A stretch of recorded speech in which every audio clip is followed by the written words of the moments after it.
श्रीराम जय जय राम। सद्गुरू श्री ब्रह्मचैतन्य गोंदावलेकर महाराज यांची प्रवचने म्हणजे जणू वेदमंत्रच। श्री महाराजांनी प्रत्येक दिवसाच्या प्रवचनाबरोबर बोधवचनही सांगितले आहे।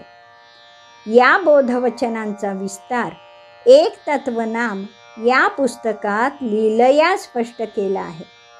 लेखक आहेत रामभक्त रंभ कुलकर्णी। या श्री रामनाम मंत्रित पुस्तकातील आजच्या बोधवचनाचे अभिवाचन मी डॉक्टर सौ शिल्पा कुलकर्णी तुम्हा सर्व भक्तांना सादर नमस्कार करून करीत आहे।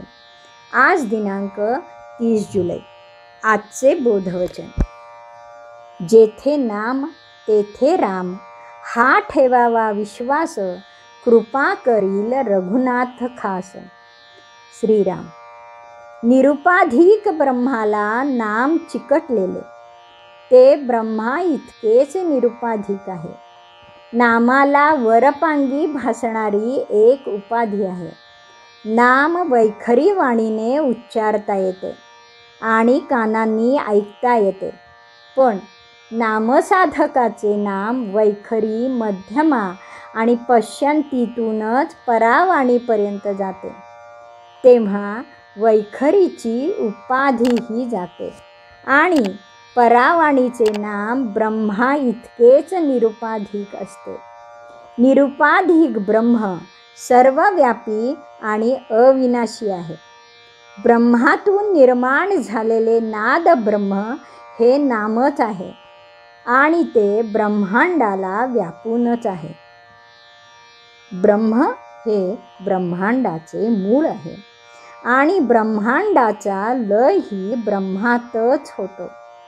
ब्रह्म आणि नाम एकरूप असतील तर नाम हेही ब्रह्मांडाचे उगमस्थान व लयस्थान आहेच आहे।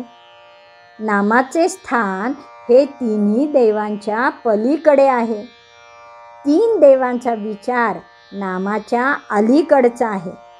म्हणून नाम तेथे राम, हा ठेवावा विश्वास, कृपा करील रघुनाथ खास, असे श्री महाराज म्हणतात ते योग्यच आहे। ज्याच्या मुखी नाम त्याच्या पाशी राम असलाच पाहिजे। जिभेवर साखर ठेवली की गोडी आपोआप ठेवलीच जाते। राम कुठे?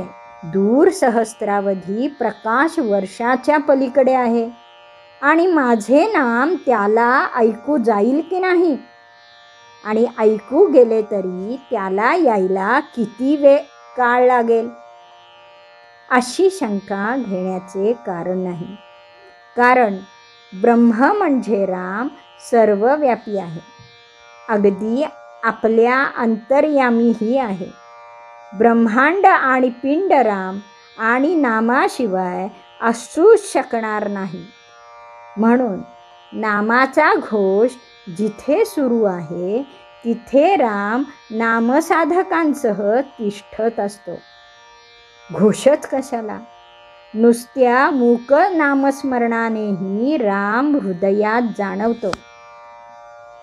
या नामाचा म्हणजे ओंकाराचा महिमा वर्णन करताना माऊली म्हणते, ओम नमो ज्याद्या वेद प्रतिपाद्या, जय जय स्वसंवेद्या आत्मरूपा। सर्वांचे मूळ असणाऱ्या ओंकाराला म्हणजे नामाला वंदन करून माऊली पुढे म्हणते, अकार चरण युगल, उकार उदर विशाल, मकार महामंडल मस्तकाकारे। आपण कार्यारंभी गणेशाला वंदन करतो। विश्वाचा कार्यारंभ ओंकार तोच गणेश समजून तो जणू शब्द ब्रह्मच आहे असे म्हणून त्याला वंदन केले आहे। तुकाराम महाराज म्हणतात, ओंकार प्रधान रूप गणेशाचे, आकार तो ब्रह्मा, उकार तो विष्णू, मकार महेशू बोलियेला। अशा प्रकारे तीन देवांचे जन्मस्थान जणू ओंकार म्हणजे नाम आहे. नामातून ब्रह्मांडाची आणि पिंडाची उत्पत्ती आहे.